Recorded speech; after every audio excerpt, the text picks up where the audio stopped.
कैसे हो बच्चे? ठीक ठाक। I hope all of you are doing good. ठीक है, तो चलिए आज हम स्टार्ट करने जा रहे हैं बच्चे आपकी 9th क्लास का नेक्स्ट चैप्टर। ठीक है, जो कि है force and laws of motion. ठीक है, इससे पहले हमने मोशन वाला बच्चे जो चैप्टर था अपना वो कंप्लीट हो चुका है। ठीक है, अगर अभी तक आपने वो वाली वीडियोस नहीं देखी हैं, ठीक है, तो आई सजेस्ट यू कि आप पहले वो वाला चैप्टर कंप्लीट कीजिए। ठीक है, उन वीडियोस का लिंक मैं इधर आई बटन में, ठीक है, छोड़ दूंगा। तो चलिए आज हम आपका नेक्स्ट चैप्टर स्टार्ट करने वाले हैं बच्चे। चैप्टर का नाम है आपका force and laws of motion.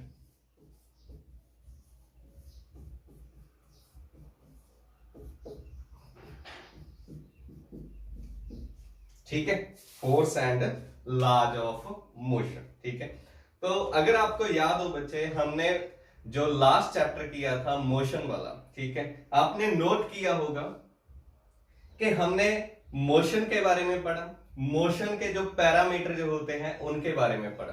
कौन से पैरामीटर्स?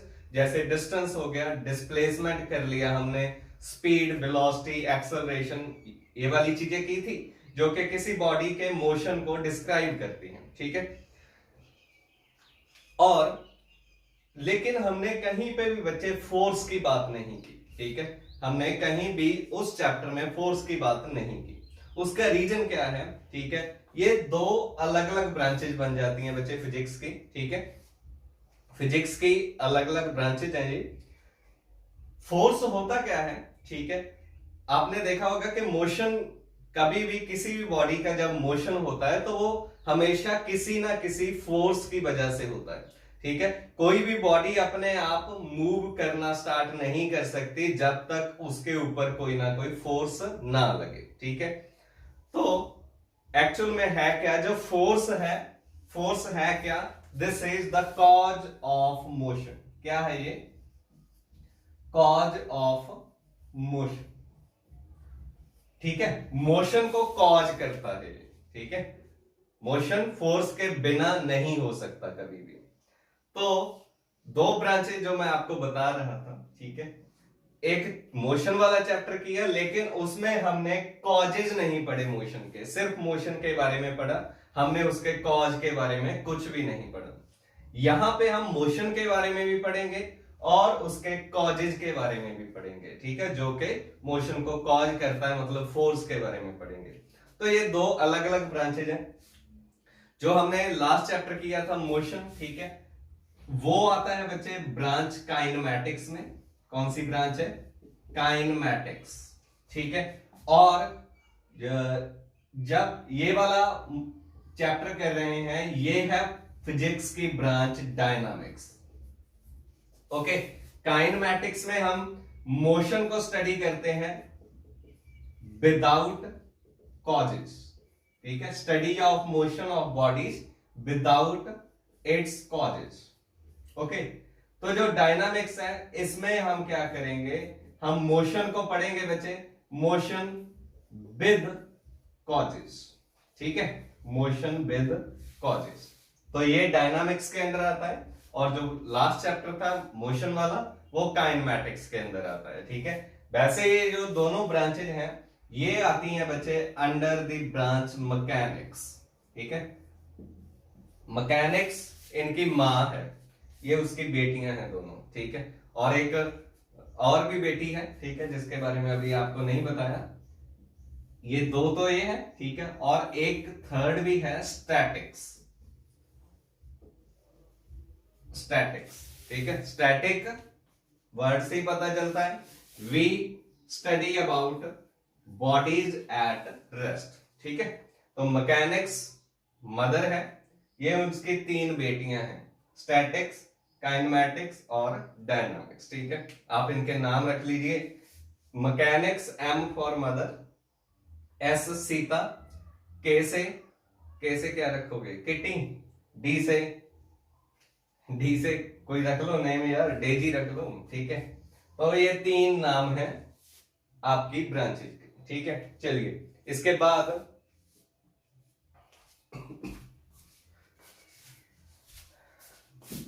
अपने चैप्टर पे आते हैं हम, मेन चैप्टर पे, ठीक है।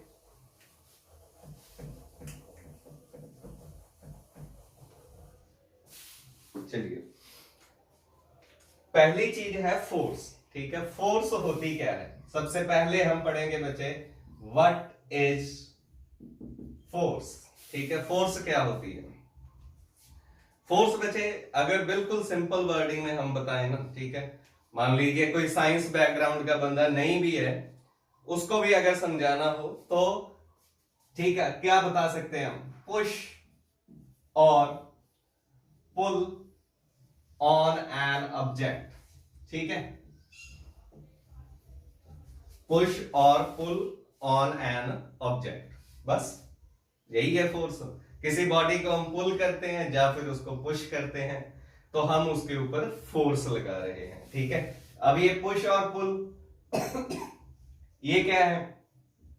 पुश होता है बच्चे जब हम किसी चीज को धक्का लगाते हैं, ठीक है। इंग्लिश में लिख दो, इंग्लिश में क्या लिखोगे, क्या लिखेंगे? ये क्या है? Force away from our body, ठीक है। Force acting away from our body, okay. और जो पुल है, पुल क्या है? जब हम किसी बॉडी को खींचते हैं, अपनी बॉडी की तरफ खींचते हैं, ठीक है। तो इसको कैसे लिखेंगे? फोर्स एक्टिंग, ठीक है, टुवर्ड्स आवर बॉडी, वो हो गया पुल, ठीक है जी। अब देखिए, check the irony. To define force we use terms push और pull, and to define push और pull we use term force, ठीक है। तो एक दूसरे के बिना नहीं रह सकते, ये इनका दिल नहीं लगता एक दूसरे के बिना, ठीक है। फोर्स को डिफाइन करने के लिए पुश और पुल यूज किया, पुश और पुल को डिफाइन करने के लिए फिर से फोर्स घुसा दिया उसमें, ठीक है। ऐसे ही करना पड़ेगा, और कोई चारा ही नहीं है, ठीक है। तो चलिए, ये पुश और पुल की, ठीक है, क्या थी? डेफिनेशन है, ठीक है। अब इसकी एग्जांपल क्या दूं, आप खुद ही सोच लीजिए बच्चे, ठीक है। किसी ट्रॉली को हम लेकर जा रहे हैं, ठीक है, आगे को लेकर जा रहे हैं, तो हम क्या कर रहे हैं? उसके ऊपर पुश लगा रहे हैं, ठीक है, अपनी बॉडी से दूर फोर्स लगा रहे हैं। किसी ट्रॉली को हम पीछे को लेकर आ रहे हैं तो हम उसको पुश कर रहे हैं, बस, ठीक है। चलिए, इसके बाद अब हम करते हैं कि जो फोर्स है, ठीक है, ये क्यों जरूरी है? फोर्स जो है वो क्यों जरूरी है, ठीक है। आपको एक तो बता ही दिया कि ये मोशन को कॉज करता है, ठीक है। बहुत बड़ा इसका इंपॉर्टेंस तो यही है, ठीक है, कि हमें मूव करवा देता है, नहीं तो बैठे बैठे थक जाए, ठीक है। लेकिन ऐसा नहीं कि बच्चे सिर्फ वो मोशन को कॉज करता है, ठीक है। There are other effects that a force can make, ठीक है। क्या पढ़ेंगे? इफेक्ट्स ऑफ फोर्स, ठीक है, फोर्स के इफेक्ट्स। पहला इफेक्ट क्या कर सकता है? जो आपको मोशन वाला बताया, ठीक है। क्या कर सकते हैं हम? It can move a body at rest, ठीक है। कोई बॉडी रेस्ट पे है तो उसको मूव करवा सकते हैं with the help of force, ठीक है, ओके। कोई बंदा मान लीजिए, चलो रुक जाइए। इसके बाद इसका उल्ट भी कर सकते हैं बच्चे, कोई बॉडी मूव कर रही है, ठीक है, उसको रोक भी सकते हैं, ठीक है। It can stop a moving body, ठीक है। जो बॉडी मूव कर रही है उसको स्टॉप भी किया जा सकता है with the help of force, ठीक है। और क्या कर सकते हैं? कोई बॉडी चल रही है, ठीक है, उसको हम फास्ट या स्लो कर सकते हैं। कहने का meaning, we can change the speed of body, ठीक है। It can change speed of body. ठीक है, थर्ड इफेक्ट। नेक्स्ट फोर्थ, ठीक है, किसी कोई बॉडी इस डायरेक्शन में चल रही है, अगर हम उसको ऊपर फोर्स लगा दें तो we can make it to move in any other direction. ठीक है, but it can change the direction of body. ठीक है, डायरेक्शन ऑफ बॉडी, बॉडी के मतलब मोशन की डायरेक्शन चेंज कर सकती है। ठीक है, नेक्स्ट फिफ्थ, और क्या कर सकते हैं, और क्या कर सकते हैं हम बच्चे, फोर्स की हेल्प से हम बॉडी की शेप और साइज को चेंज कर सकते हैं। ठीक है, शेप और साइज को चेंज कर सकते हैं। It can change the shape और साइज ऑफ ऑब्जेक्ट। ठीक है, किसी बॉडी के शेप और साइज को चेंज किया जा सकता है इसकी हेल्प से। ठीक है, शेप और साइज दोनों अलग अलग चीजें हैं। जैसे कोई मान लीजिए रबड़ बॉल है, ठीक है, उसको अपने हाथ में लेके हमने ऐसे उसको कंप्रेस कर दिया तो उसकी ऑब्वियस शेप चेंज हो जाएगी ना। ठीक है, आटा गूंथते हैं हम, ठीक है, क्ले से आप कोई अलग अलग चीजें बनाते हैं। ठीक है, तो हम फोर्स लगा के बॉडी की शेप चेंज कर सकते हैं। कोई ऐसे मटेरियल की कोई चीज है जो स्फेरिकल है शेप में, उसके ऊपर मान लीजिए क्ले की बॉल है, ठीक है, क्ले से बनी हुई, उसके ऊपर फोर्स लगा के उसको किसी भी डायरेक्शन में किसी भी शेप में हम कन्वर्ट कर सकते हैं। ठीक है, साइज चेंज कर सकते हैं बॉडीज का। जैसे मान लीजिए एक स्प्रिंग है, ठीक है, स्प्रिंग है, वो मान लीजिए इतना है, इस मार्कर के जितना। ठीक है, अगर दोनों तरफ से उसको कान से पकड़ के मैं, ठीक है, उसको गिच्ची से पकड़ के अगर खींच दूं तो उसका साइज क्या हो जाएगा, चेंज हो जाएगा। ठीक है, ऐसे बहुत सारी और एग्जांपल्स आप ले सकते हो, इलास्टिक की एग्जांपल ले सकते हैं। ठीक है, there are many more examples. तो these were the effects of force. ठीक है, जो जो अफेक्ट बॉडी के ऊपर कोई फोर्स जो है वो कर सकती है। ठीक है, चलिए इसके बाद आते हैं हम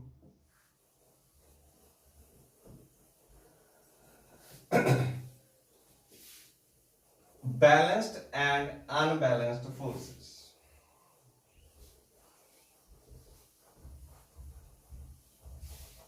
ठीक है, balanced and unbalanced forces. Balanced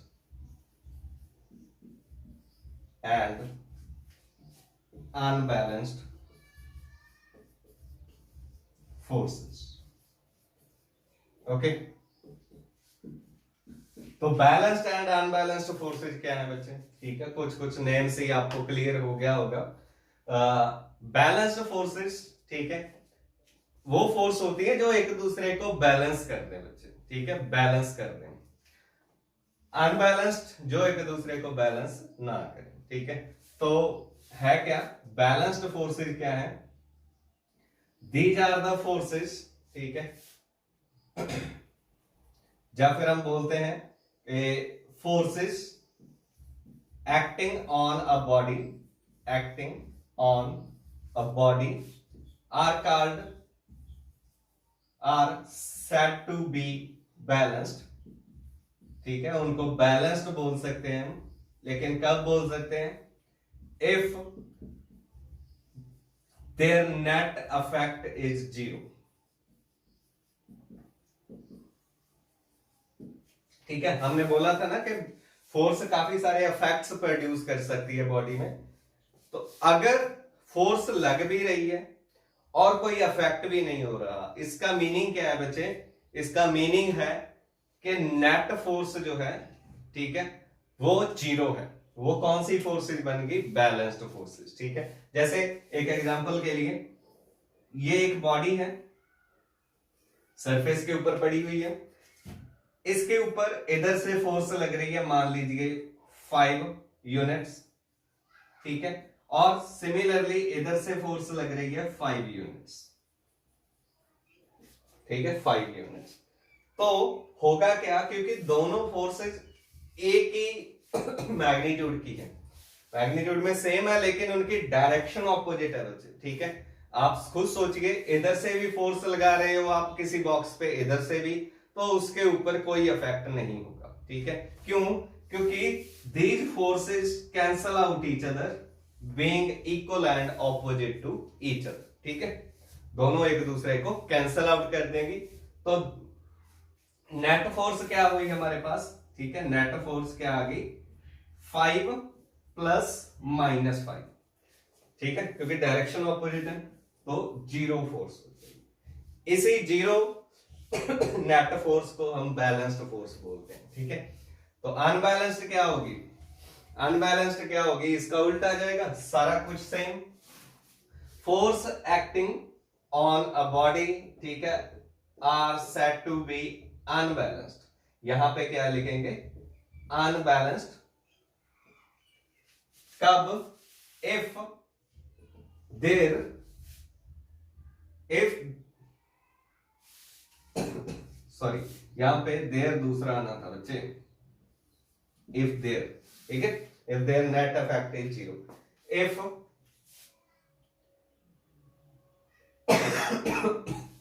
if they produce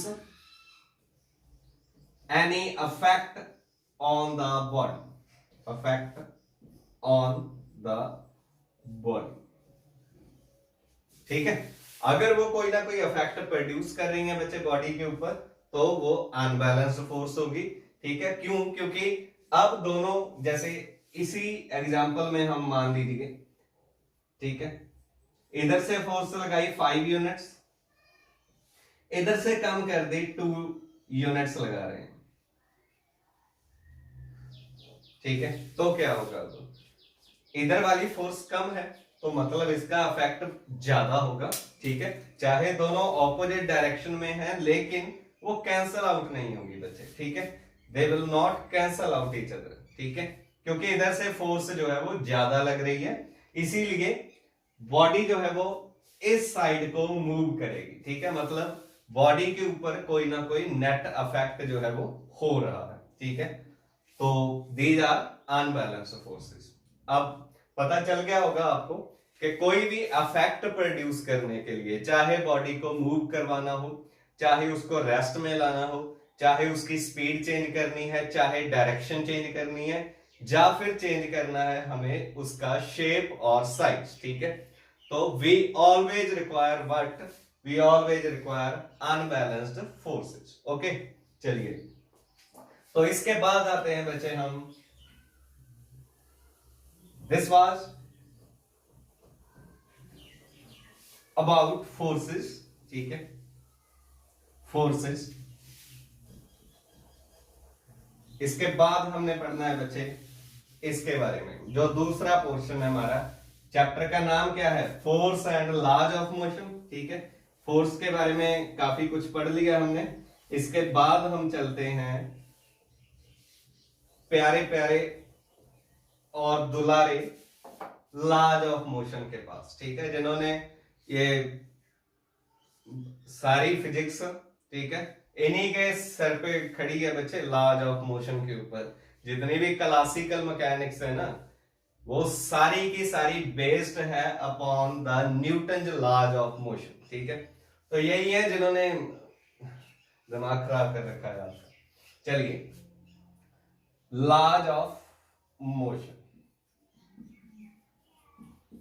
ठीक है, there are actually 3 laws of motion which were given by Newton. ठीक है, या फिर इनको बोलते हैं हम न्यूटन्स लॉज ऑफ मोशन। ठीक है, 3 लॉज हैं बच्चे, फर्स्ट लॉ, सेकंड लॉ और थर्ड लॉ। ठीक है, तो पहले कौन सा करेंगे? अरे ऑब्वियस फर्स्ट करेंगे। ठीक है, फर्स्ट लॉ ऑफ मोशन। चलिए, इसको बताने से पहले बच्चे, ठीक है, थोड़ा सा एक और टॉपिक है आपका, नोट इसको भी कर लीजिएगा। टॉपिक है एनर्शिया। क्या?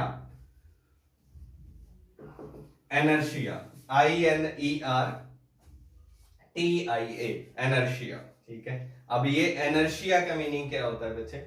अगर हम इसका डिक्शनरी मीनिंग लेकर चले, ठीक है। इसका मीनिंग है इनएबिलिटी। क्या मीनिंग है? इनएबिलिटी, ठीक है। इनएबिलिटी का मीनिंग क्या होता है बच्चे? अनेबल, ठीक है, unable to do something. Able हम बोलते हैं कि कोई काम करने के योग्य, ठीक है। ये क्या है? किसी काम करने की अनएबिलिटी। तो है क्या एक्चुअल में? इनर्शिया क्या है बच्चे? ये बॉडीज की प्रॉपर्टी है, ठीक है, प्रॉपर्टी ऑफ बॉडीज, ठीक है, property of bodies due to विच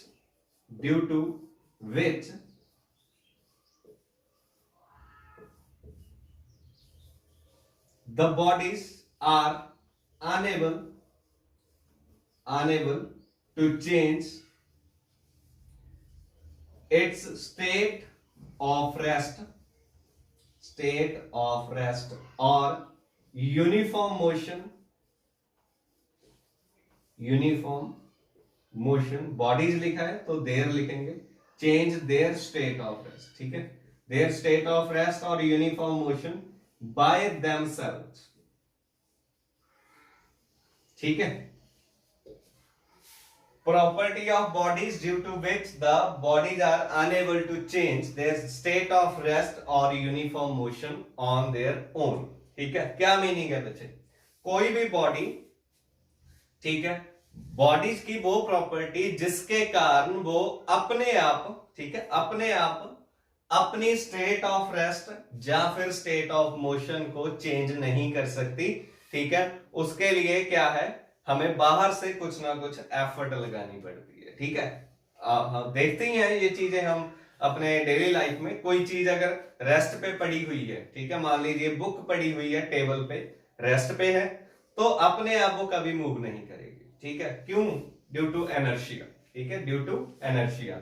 ऐसे ही स्टेट ऑफ यूनिफॉर्म मोशन, ठीक है। कहने का मीनिंग क्या है कि अगर बॉडी रेस्ट में है तो रेस्ट में रहेगी, अगर यूनिफॉर्म मोशन में है तो यूनिफॉर्म मोशन में रहेगी, ठीक है।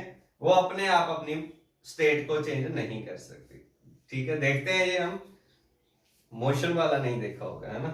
चलिए, उसका भी रीजन है बच्चे। मान लीजिए कोई बॉल हमने, ठीक है, मोशन में चल रही है, ऐसा नहीं होता कि वो हमेशा मोशन में ही रहे, वो कुछ टाइम बाद रुक जाती है, रुकती है ना, ठीक है। उसका रीजन भी बच्चे ये है कि वो अपने आप नहीं रुक जाती, वो भी किसी फोर्स की वजह से रुकती है, ठीक है। वो कौन सी फोर्स होती है? Due to force of friction, ठीक है।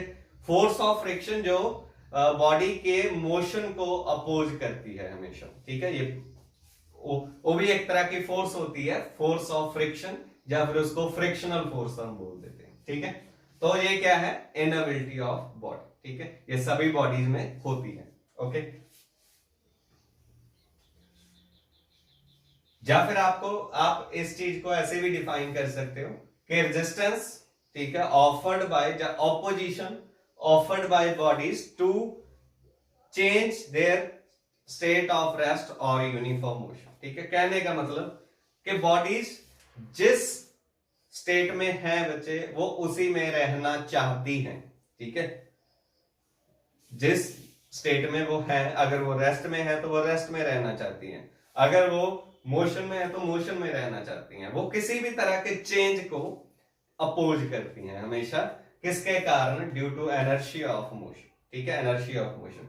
इसी चीज को न्यूटन ने बच्चे बोला था लेजीनेस ऑफ बॉडीज,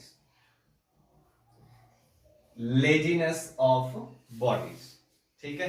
लेजीनेस क्या होती है? सुस्ती, ठीक है। बॉडी जो है यूनिवर्स में हमारे वो सुस्त हैं हमारी तरह, ठीक है, पड़े रहते हैं ऐसे लॉकडाउन पीरियड में ठीक है। तो थोड़ा सा अपने एनर्शिया को ओवरकम कीजिए बच्चे, ठीक है।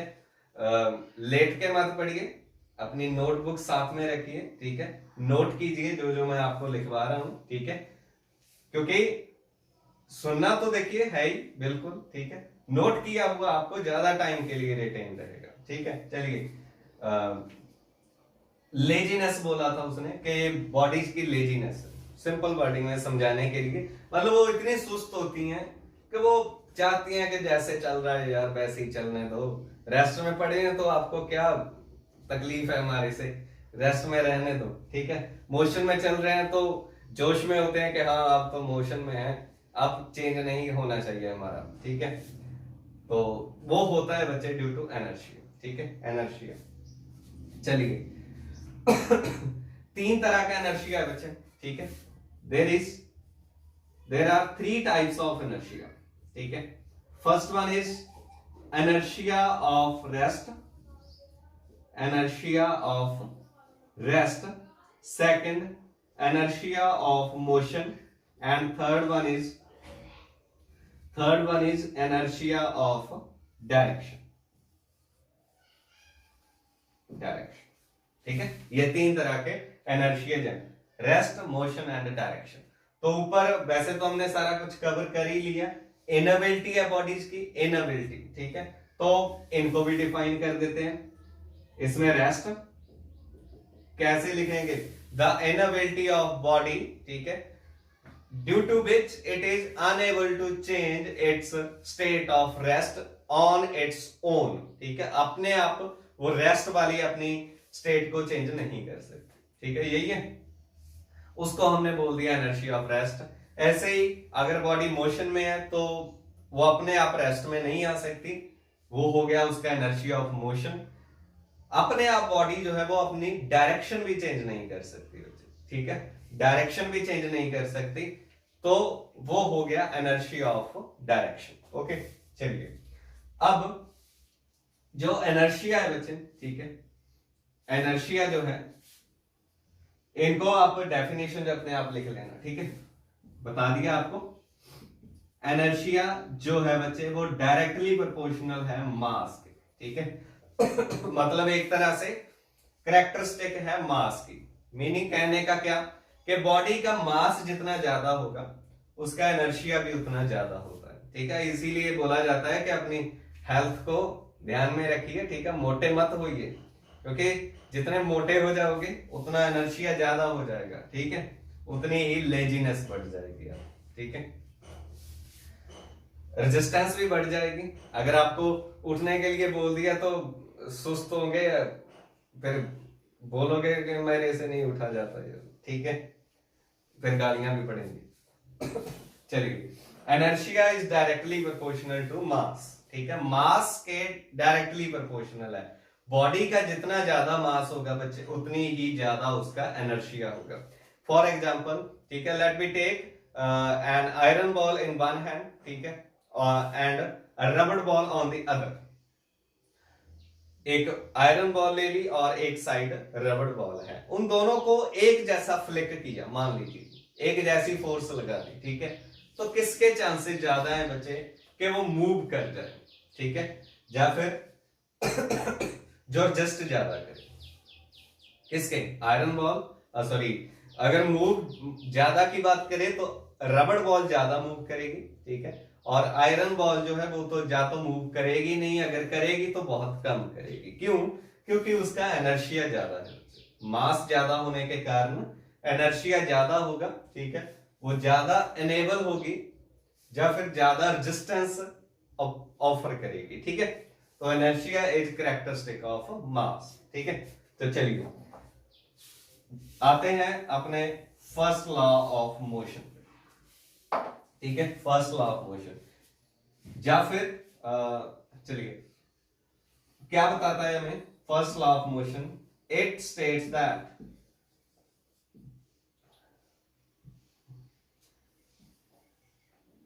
a body, it states that a body will remain in its state of rest or of uniform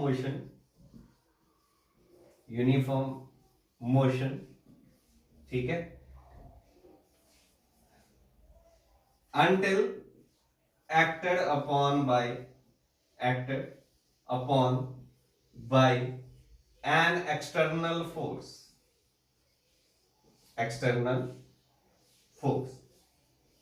ठीक है। क्या है क्या बोला था न्यूटन ने अपने फर्स्ट लॉ में कि कोई भी बॉडी जो है बच्चे, अगर वो रेस्ट पे है तो रेस्ट में रहेगी, विल रिमेन, ठीक है। अगर वो यूनिफॉर्म मोशन में है तो यूनिफॉर्म मोशन में रहेगी। कब तक रहेगी? जब तक के उसके ऊपर कोई एक्सटर्नल फोर्स नहीं लगाई जाती, ठीक है। एक्सटर्नल, जब तक उसके ऊपर कोई फोर्स नहीं लगा देते, ठीक है। तो अभी ये एक्सटर्नल फोर्स क्या है बच्चे? जो बाहर से लगाते हैं, ठीक है, उसको एक्सटर्नल बोलते हैं।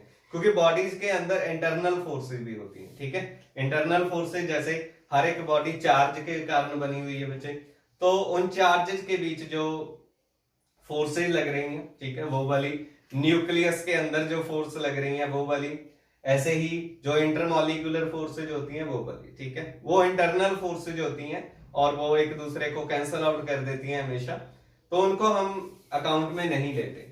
हम एक्सटर्नल फोर्स की बात कर रहे हैं, मतलब बाहर से कोई फोर्स जब तक नहीं लगाई जाती, the bodies will remain in it state of rest और स्टेट ऑफ मोशन, ठीक है।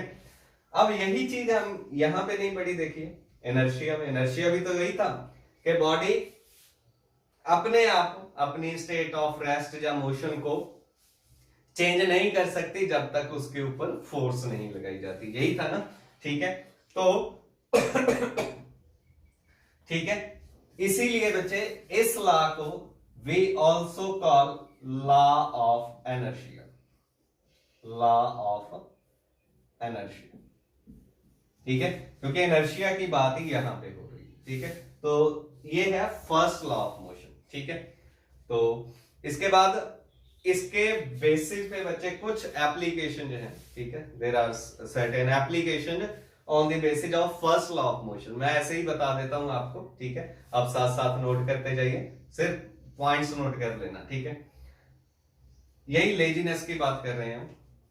आपने देखा होगा बच्चे कि अगर हम किसी जो फ्रूट वाले जो ट्रीज होते हैं, दरख्त होते हैं, उनको अगर उनकी ब्रांचेज को शेक किया जाए, ठीक है, तो होता क्या है बहुत बार कि जो फल है, ठीक है, वो नीचे गिर जाता है। कोई भी फल हो, ठीक है, मान लीजिए जैसे एप्पल की बात कर रहे हैं, अगर उसके ट्री को हम शेक करें तो apples fell down on the earth. ऐसा क्यों होता है? ठीक है, ऐसा इसलिए होता है बच्चे, किस लिए? Due to first law of motion. कैसे? पहले स्टार्टिंग में बोथ ट्रीज, जब ब्रांच बोल लो, both branch and the fruit were in rest, ठीक है, वो दोनों रेस्ट पे थे। जो ब्रांच जिसके ऊपर वो फ्रूट लगा हुआ है और वो फ्रूट दोनों रेस्ट पे थे।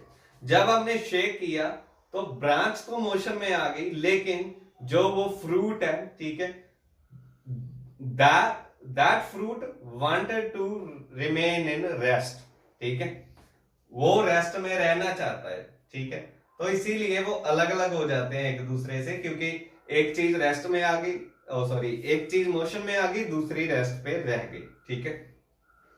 ऐसे ही सेम एग्जांपल, अगर हम किसी मैट को, ठीक है, जो चटाई होती है हमारी, या दरी जिसको बोलते हैं, अगर उसको हम किसी स्टिक से बीट करें ऐसे, ठीक है, किसी डंडे से, तो क्या होता है, उसमें से जो डस्ट पार्टिकल है वो बाहर आ जाते हैं। होता है ना ऐसा? उसका कारण क्या है? क्योंकि स्टार्टिंग में बच्चे वो मैट और डस्ट पार्टिकल्स दोनों रेस्ट पे थे। जब हमने उसको स्टिक से बीट किया तो क्या हुआ, जो मैट है वो तो मोशन में आ गई, लेकिन जो डस्ट पार्टिकल्स थे, ठीक है, वो अभी भी रेस्ट में रहना चाहते हैं।